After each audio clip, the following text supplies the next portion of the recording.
Donc, c'est quoi les symptômes de psychose? Comme on vous dit, d'une personne à l'autre, ça va être différent, puis c'est vraiment pas un checklist là, qui va être, complété de la même façon par tout le monde, si je peux m'exprimer ainsi là. On peut tout à fait faire une psychose, puis par exemple là, je vous parlais de perception au début. Donc, ce qui va être, assez, connu et marqué de la psychose, là, c'est de voir des altérations au niveau des perceptions, des 5 sens, donc ce qu'on appelle des hallucinations. Mais on peut vivre une psychose et ne pas avoir d'hallucinations, OK? Donc, c'est pas un critère pour, diagnostiquer une psychose, le fait d'avoir des hallucinations. Puis non plus, ce qui est important de garder en tête, c'est que, c'est pas un marqueur de gravité non plus, OK? C'est pas parce qu'on a des hallucinations que la psychose est plus grave. C'est malheureusement pas parce qu'on n'a pas d'hallucination que la psychose est moins grave. On va toujours prendre la psychose, au sérieux puis devoir la traiter, de la même façon, là, qu'il y ait des hallucinations ou non. Donc, c'est pas une raison de s'inquiéter davantage, mais clairement, c'est probablement la manifestation la plus connue de la psychose, hein. C'est l'image qu'on s'en fait, là, de la schizophrénie aussi, on va en parler plus tard, mais, cette question-là d'hallucination. Donc, hallucination, c'est vraiment d'avoir, stimulations, immotivées au niveau des 5 sens. Donc, on va voir des choses, que les autres ne voient pas, qui n'appartiennent pas, là, à la réalité. On va entendre des choses que les autres n'entendent pas. On va goûter des choses que les autres ne goûtent pas. On va avoir notre odorat, qui va sentir des choses que les autres ne sentent pas, puis la même chose pour le toucher. Hem, donc, pour, l'odorat, souvent, ça peut être des jeunes qui vont nous rapporter, là, sentir des odeurs, nauséabondes le plus souvent, mais ça pourrait être aussi sentir des parfums.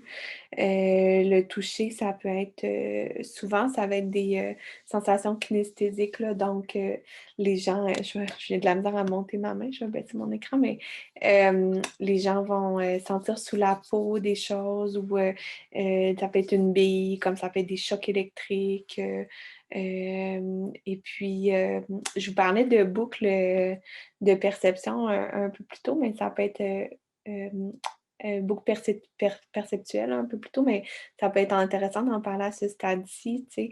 Souvent, quand on a la boucle là, complète, là, je vous dirais, là, de la psychose dont je vous parlais plus tôt, mais on peut avoir un exemple ici de quelqu'un qui va se mettre à sentir, des chocs électriques à travers son corps. Donc, ça va partir d'une hallucination, donc une perception déformée, par la psychose, puis ça va produire, éventuellement une pensée, c'est sûr, OK? Faut garder en tête que quand on est en psychose, c'est un peu comme un cauchemar, là, pour, les gens qui vivent ça ou comme, un film d'horreur. Imaginez-vous un peu, là, mais c'est que les perceptions vont être, changées pour vrai. Tu sais, les gens qui vivent la psychose, on ne peut pas leur dire: «Ben non, c'est pas vrai», puis qu'ils vont nous croire parce que, ils vont ressentir vraiment les choses différemment. Donc, mais leur, capacité à traiter l'information, va être altérée, OK? Mais leur intelligence va demeurer, puis leur désir de créer du sens, je parlais de que ça fait partie de notre humanité, hein, beh, ça va rester. Donc la boucle perceptuelle, la psychose, ce qui va se passer, c'est que d'une perception qui est altérée. Donc, je reviens à mon idée de choc électrique, là. Je pense à un jeune homme qui avait ça, qui ressentait des chocs électriques dans son corps. Il va développer toutes sortes de pensées. Puis quand on a une psychose qui est je vous parlais, tu sais, de quelques semaines versus quelques mois, quelques années, ben, quelqu'un qui a des symptômes de psychose qui s'installent pendant quelques semaines, quelques mois, quelques années, les pensées peuvent devenir assez organisées entre elles pour expliquer ce qui se passe.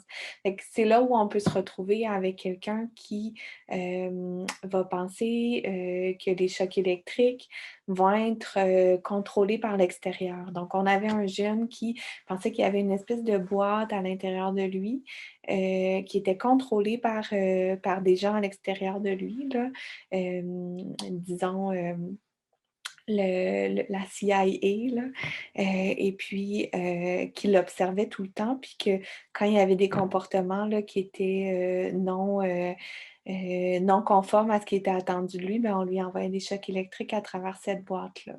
Fait que vous voyez, ça, c'est un exemple de pensée qui va être, en réponse à des perceptions, qui vont être altérées. Et puis, là, on peut continuer la boucle, dont je vous parlais, suite aux perceptions, les émotions, hein, qui peuvent, s'ensuivre. Donc, si on pense qu'on est contrôlé par l'extérieur, vous imaginez, là, je vous disais cauchemar, film d'horreur, là, clairement, on va être, terrorisé. Hem, mais je vous dis terrorisé, mais en même temps, des fois, on peut se sentir spécial aussi, il peut y avoir une certaine grandiosité là-dedans. Donc, ça va amener toutes sortes de pensées, mais c'est sûr qu'on va se mettre à percevoir la réalité d'une façon tout autre, là. Puis ça va venir jouer sur nos émotions. Donc, c'est ça, que ça soit la terreur ou plus la grandiosité, le sentiment d'être spécial.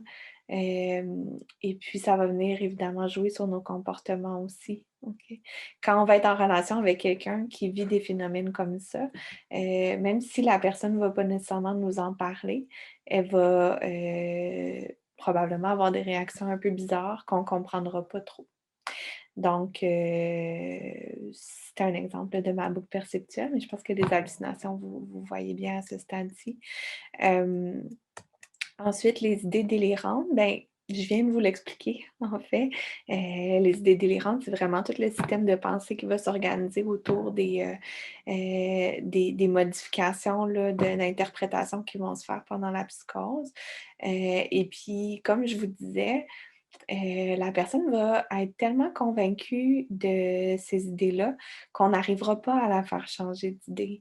Donc, c'est vraiment la caractéristique du délire. Tu sais, tout le monde peut avoir des croyances différentes ou des idées un peu étranges. Là. En fait, on en a qui nous passent dans notre esprit probablement plusieurs fois par jour, mais on est capable de les trier, hein? Ces idées-là qui sont plus farfelues, puis on est capable de les critiquer.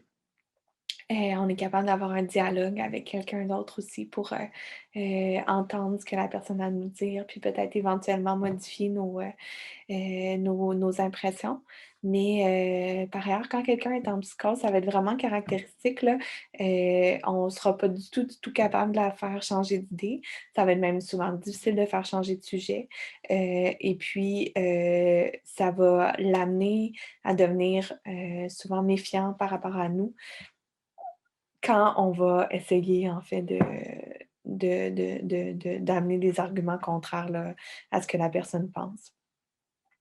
Vous avez ici les types de délire là, c'est pas nécessairement une liste, exhaustive, mais ça vous donne une bonne idée là hem, de l'éventail là d'idées étranges là, que des personnes peuvent, alimenter quand ils se retrouvent en psychose. Puis vous allez voir que ça teinte aussi quand je vous parlais, de la psychose qui va être teintée par l'identité de la personne, son bagage, culturel, émotionnel, ses préoccupations, ses peurs, donc ça va venir jouer sur les délires, tu sais. S Donc on peut penser là, on donne souvent l'exemple, tu sais, au Québec, qui était une société qui était, très, très, religieuse là, au plus dans la première moitié du 20e siècle. Mais il y avait beaucoup plus de psychose sur les thématiques religieuses que maintenant où on est une société qui est, très, très axée sur, la technologie, les médias d'information. Les jeunes vont avoir beaucoup de délires là, psychotiques qui vont être en lien avec, les nouvelles technologies, les jeux vidéo, l'écoute électronique, ce genre de trucs-là, là. Donc ça va venir vraiment, le monde dans lequel on vit, puis l'identité de la personne va venir vraiment teinter le type de délire, de symptômes et éventuellement de psychose.